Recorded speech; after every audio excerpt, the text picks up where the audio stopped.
There are a handful of cliches around the NFL that fans use every year, and if you look at the way things play out, they really get applied in reality. I'm Glenn Naughton with Jet Nation Radio and JetNation.com. Be sure to log into JetNation.com where you can register and become a part of what is the most active Jets message board on the web. So I've talked about this in the past, and we'll talk about it in the future. It's just one of those things. It's a reality. Let me know if you could, folks, please, how my sound is, because I don't sound great in my headphones here. I'm not liking what I'm hearing. But I suppose I don't know. We'll see. Tell me how it is. So every year I have these conversations with people about a couple of different topics, a couple of different cliches, things that get repeated over and over by NFL fans. And then if you look at the way the league does things, these widely accepted cliches that it's so obvious that this is the way you do things. People don't really do it that way. Well, one being a mindset. One I've talked about at length on this show, and that's the next man up mindset. And I've said before, I understand that if you're in the locker room, if you're in the huddle, if you're even in the building, and I always say that, even if you're the guy who, whatever role, pick any job in the building.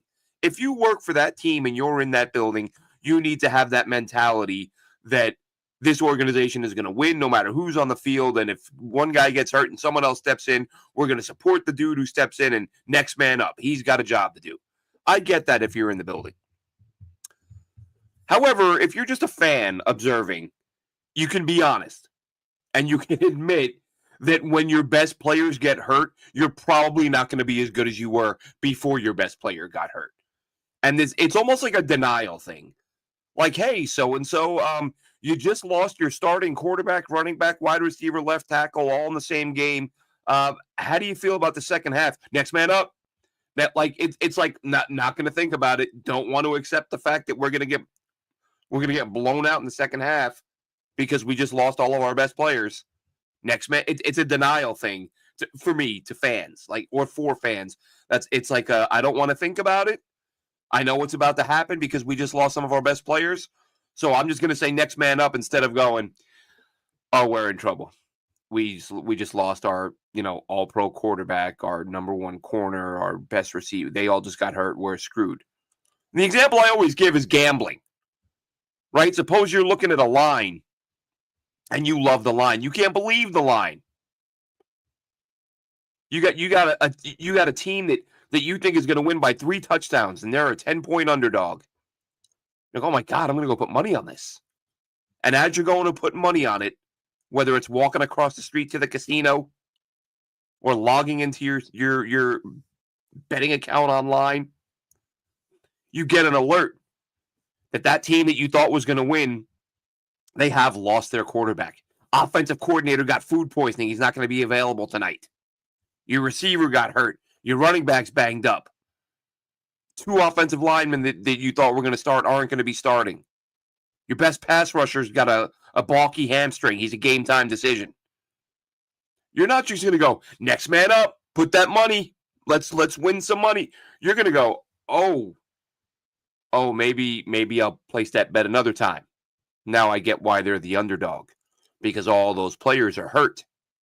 And next man up is a thing that we say to make ourselves feel good. It's not a reality thing. It's not, again, in the huddle, absolutely. You lose a tackle, your second stringer comes in, that guy, your third stringer comes in, everybody in that huddle, hey, next man up, dude, you're the guy now. You got to do your job. Totally understand it in the huddle in the building. Outside of that, when we have these conversations about, how are we going to do this week? Oh, well, so-and-so, sir, our next man up. Stop it. If it was that easy, just stop giving guys big contracts. Stop handing out huge free agent contracts and just sign a bunch of vet minimum guys and be like, hey, dude, you're the next man. You're up. Let's just go. Yeah, but I'm not good. Yeah, it doesn't matter. Next man up. It's just become this cliche that really doesn't hold any water in reality. The other one being, with the NFL draft approaching, let's talk about this. Draft philosophy, best player available. Every year, tons of fans. And I've had this argument many times. It's you always take best player available. They give me these examples of teams. Look at what this team did in this situation. And to me, the best player available situation I can always think of is when the Giants took Lawrence Taylor. And I always say that because I remember reading an article years ago, many years ago, claiming that LT wasn't the consensus guy in the Giants room because there were people in the building who were like, we have linebackers. We don't need another guy on defense. We need an offensive player. But the Giants are like, no, this guy's just too talented. You don't pass on him. So I get that. And I'm not saying it never happens. I'm saying that the overwhelming majority of the time, I mean, to sit back and believe that NFL teams, the majority of NFL teams, even if you want to say not all, the majority of NFL teams always go with best player available. Well, then what an amazing coincidence that the NFL is on like a 50-year run of almost every team in the NFL, just by mere coincidence, the best player on their board happens to be a guy that they also need. Isn't that amazing? Isn't that amazing how teams with franchise quarterbacks never have a quarterback as the best player available on their board, no matter where they're picking? That teams that if you've got a young franchise player at a given spot, you almost never, ever, ever have a draft where the best player on your board plays the same position as that guy. It's wild. What are the odds? What are the odds that you've got 32 NFL teams and every year, like 31 of them, there's always the outlier. There's always that team that takes a guy that may not be the biggest need. And what do we say? This is the best part. We talk about how BPA, best player, you got to take the best player available. And then when a team does that and it's not a fit, we're all like, what are they thinking? They already have so-and-so. Why are they drafting that guy? It's hilarious. We do it all the time. So as this applies to the New York Jets, the names we keep hearing now, and really Ted McMillan has kind of fallen off, I think. I still like the guy. I understand why he's falling down draft boards or, public fan, whatever, draft boards. And folks aren't as high on him. But we're hearing a lot of that it's gonna be either Warren or Membu. Some people saying Mason Graham if he falls. The quarterbacks, yeah, fine, take one if they fall, but they're not falling. So you get all this talk about how it's got to be Warren or it's got to be Membu. Both those guys, what do you know? They both fill needs. The Jets don't have a starting right tackle, and they don't have a starting tight end. But if we're going to be honest with ourselves here and truly say best player available, because I've been told this so many times by so many fans over the years, how are we not talking more about Ashton Janty? He's the guy. Some people have him as a top 3 player in the class. And I mean, I'm not even going to go. I don't have to say the names of the people who've said it. Because everybody who watches the guy is like, this dude is a top 3, top 5 player in this class. So if you're the New York Jets, he's probably the highest rated player the Jets are most likely to see when they're on the board at 7. Because he ain't going before that. Well, listen, stranger things have happened. I would be shocked if he did. I don't see him going before that. So if you're the Jets and you're on the board at 7 and Janty's or you're on the clock and Janty's on the board and you're going best player available, how are you not taking him? Oh, but Glenn, we have Breece Hall. Oh, best player available. Glenn, we just drafted 2 running backs last year. Best player available. That's what people scream at me. Every year I get a handful of people, no matter which player I'm discussing, and I say, oh, should they get this guy or this guy? This guy's a bigger need. Best player available. And then the best one. Someone was going at it with me last year about how stupid I was to address your biggest need. And I gave him an example. I think I used quarterback because, they had Rodgers. No, it would have been quarterback because that you still could have, justified that in some way. Whatever position it was something the Jets clearly didn't need. It may have been corner because you had Sauce, you had DJ Reed. Nobody knew DJ Reed was going to be leaving. And I think it was corner. And I said, okay, so the Jets have the needs that they have. And if there's a corner on the board, on their board as the best player when they're picking, you want them to draft a corner who isn't going to play. And the guy was like, well, duh, obviously you take the best player that you need. Need. So that's what you're drafting for. Need. Nobody's saying take the worst player at the position you need. That's agreed upon. That doesn't have to be said. That should go without saying. So when anybody says, yeah, draft someone you need. Yeah, and listen, with every rule, there's exceptions. There will be times if there is a Lawrence Taylor and you don't need a linebacker, you take that dude anyway. If you're talking like first ballot Hall of Fame type guy, take him and make it work from there. But when you're just talking about one very good player versus another very good player, and you need one and you don't need the other, and the one you don't need is slightly higher on your board, you're going to use a premium pick on a guy you don't need. Now, as it stands, again, the Jets, they do need a tight end, and there is one there that some people want at 7. They could use a right tackle. There's one there. They could use it. They could take it 7. For those who still believe in Ted McMillan, they need a receiver. McMillan would give them that at 7. But Janty is the guy that nobody's talking about. He's probably the most explosive player in the draft.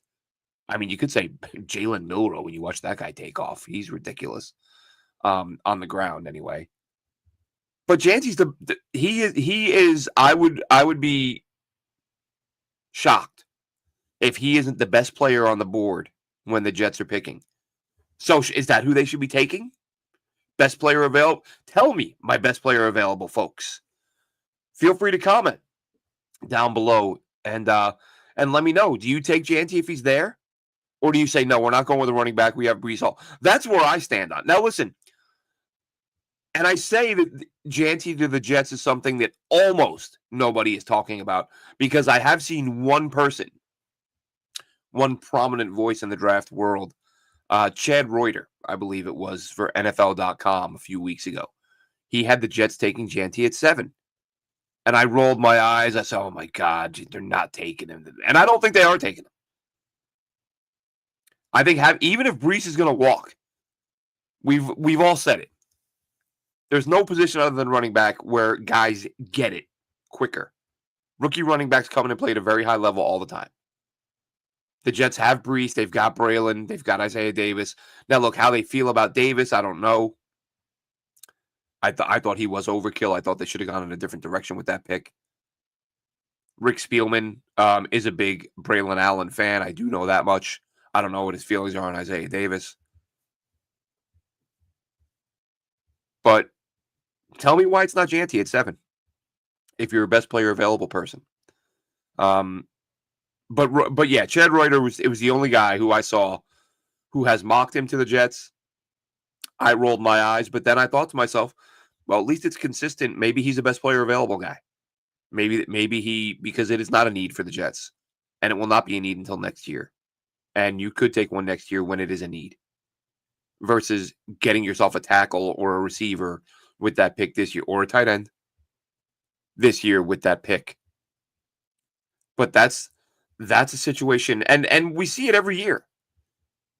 Every single year, I say this, whether it's the BPA thing or the next man up thing, they're flawed ideas, they're flawed concepts that people just get regurgitated and repeated because we've heard them and said them so many times that we're just programmed.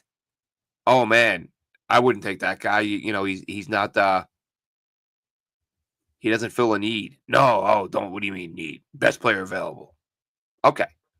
So we're going to continue the run of teams for the past forever. Just coincidentally needing the thing that having the best player on the board be the thing they need. So it's a weird thing. Everyone and people will keep saying it and they'll always say it and they'll say it as if it has some merit, as if anyone sticks by it when nobody really does.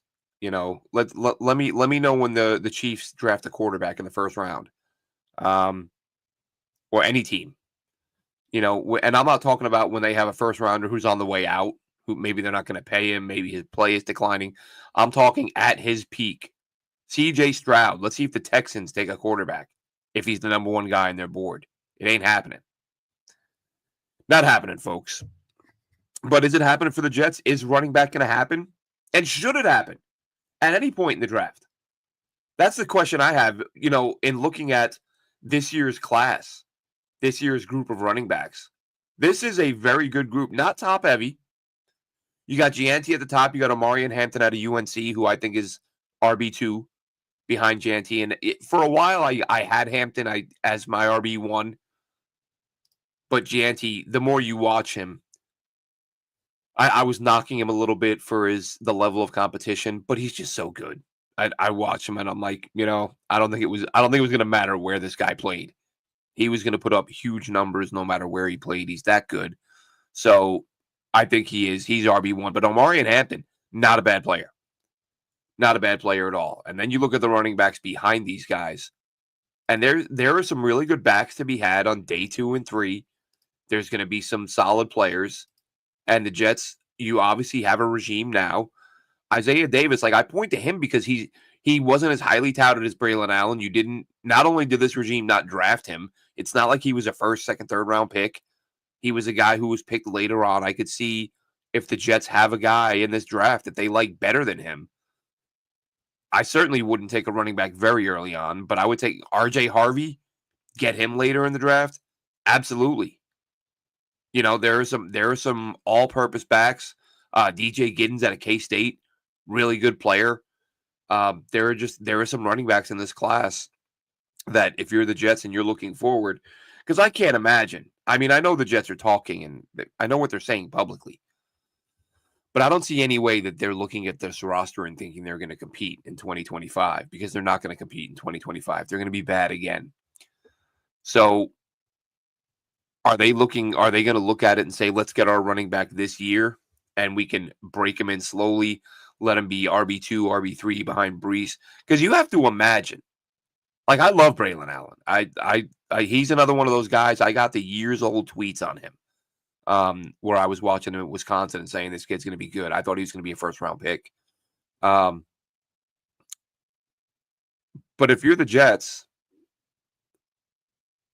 and you feel like Brees is an explosive guy, and I think, look, you look at what Aaron Glenn had in Denver with Jahmyr Gibbs, I think he's going to want a speed guy like that. Brees walks.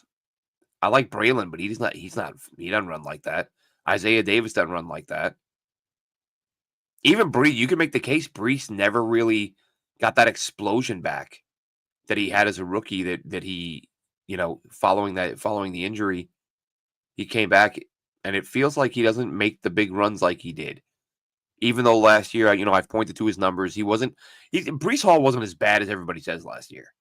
Brees Hall, 8 out of 11 games, he was at 4.5 yards per carry or better after the Nate Hackett firing. I've talked about that several times. I mentioned that again today to somebody, and I sort of popped back in my head, and I'm like, they just didn't run the ball enough. They had a quarterback who kept audibling out of run plays, and so Brees Hall's getting 10, 11 carries instead of 19, 20, 21 carries, and he was a 4.5, 5 yard per carry guy. So he's a good player. He's a very good player.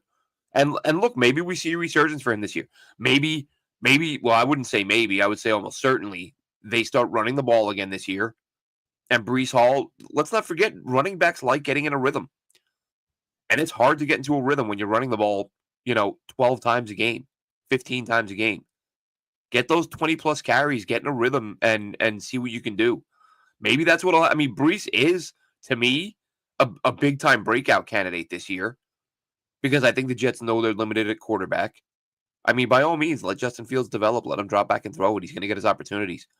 But I do think they're going to try to win football games, and I think the best way for them to do that is to run the ball a ton.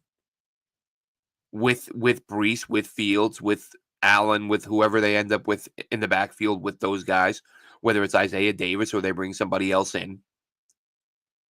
But if the Jets don't feel like Brees is going to be back and Aaron Glenn wants that explosive factor, if they're sitting there in round 4, round 5, somewhere in that range, and there's somebody on the board who they feel like, you know what, this guy runs in the 4.4 range, got a great, his great splits show that he's explosive out of the blocks. Let's get this guy. Let's get this guy who can hit the hole and pull away from a defense and make big plays on the ground, because we don't see Brees being around beyond this. Later on, absolutely, but again, that brings you back to Janty, who at 7 is that guy. He is that explosive guy who's going to make game-changing plays. I'm not saying he's going to be Saquon Barkley, but hell, with the year he just had, if you're 80% of that, you're doing pretty damn good. So I don't none of us know at this point, right? Are they going to go running back at some point in this class? Impossible to say right now, but they're going to have a few different options, or at times there will be opportunities for them to take a running back because there are a lot of them. And that brings us back to the best player available thing. Look at defensive tackle. I've talked about that. I've discussed it on the podcast. I've written articles on it for Jet Nation saying, should the Jets take 2 defensive tackles? And people get all wound up and what do you mean we don't need DTs? Well, there's that word again. Don't need. If it's the deepest class in the draft, which some say DT is, then mathematically speaking, the odds of the best player on your board being a DT multiple times during the draft, those odds are pretty high. So if you're and same goes for running back, especially those middle late rounds. There's a good chance the best player on your board is going to be a running back, tight end, or DT. Now, as it stands, the Jets could use a couple of tight ends, so you don't mind that. Running back, not really a need. DT, yeah, somebody next to Quentin Williams. As I've said, draft a couple of them. But to say on one hand, yeah, take the best player available, and then when I point out the fact that could get you 2 defensive tackles, and you go, this team is so stupid, they better not take 2 defensive tackles. Well, then not best player available. It's probably one of the takes in sports that stands up to the least scrutiny. The go BPA. And then once you have a conversation about it, it takes about 5 seconds to flip to, take BPA, but in terms of guys you need. All right, so then you're prioritizing need, as you should, more times than not. Listen, when you're a team that consistently goes on deep playoff runs and wins Super Bowls and things like that, you have a little more wiggle room to you can take whatever the hell you want. If you're loaded at every position and you don't need somebody to play right now, yeah, then take the best player available, because there's a good chance that now you're having an opportunity to develop guys and stay on top of the pile. The Eagles, man, Jesus, they have 1 million picks this year. Howie Roseman does a great job. Howie Roseman, and this goes back to Andy Reid, the Andy Reid days in Philly. Andy Reid used to draft guys because the Eagles every year would make deep playoff runs and they were a very good team. And Andy Reid would routinely draft guys who he knew they weren't going to play, but he could afford to, because he knew his team was going to be good, and he would develop guys as rookies. I remember one year somebody getting on me for it. And I only remember this because I was a big fan of the player, and he didn't have a great career. But we did like this mock draft on jetnation.com, which we do every year, and it's a lot of fun. One Jets fan will sign up for all 32 teams, they'll assign one fan per team, and then we run a mock. One year I did it, and I took Broderick Bunkley for the Eagles at a time when they had 2-star DTs. And there were a couple people like, "Oh, you're an idiot. You're so stupid. The Eagles don't need. They have this guy and this guy. They need this and that." And I was like, I think that's what the Eagles like to do. So I was the idiot because I took Broderick Bunkley. What happens? Draft rolls around, the Eagles take Broderick Bunkley, and he wasn't going to play. And the Eagles just did it with Nakobe Dean. Now I know there were some injury issues there, so it's a little bit of a different story. And he wasn't a first round guy, but he was a guy that if you watched Nakobe Dean in college, you knew that dude, he's going to play. Whoever takes him, he's going to find his way on the field. But the Eagles drafted Nakobe Dean, you sat him. Like, he's best player. We don't need him this year. That's fine. We'll sit him down, but next year he'll be a need, or the year after, and then we'll have a high-end first-round talent type guy who we got later because of an injury, and now we can develop him for a couple years, let him rest up because he's not going to play a whole lot, and then he'll get on the field and be a really good player for us.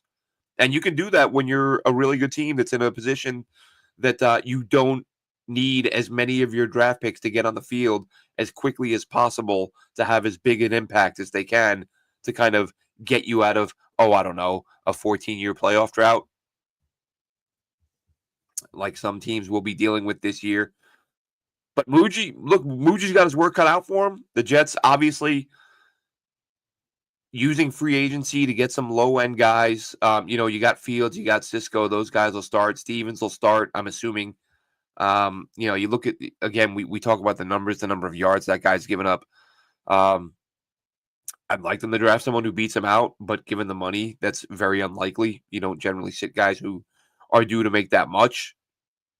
So you brought in a couple guys who will start, but I think in total the Jets have brought in 12 or 13 guys, and really 3 of them are starters.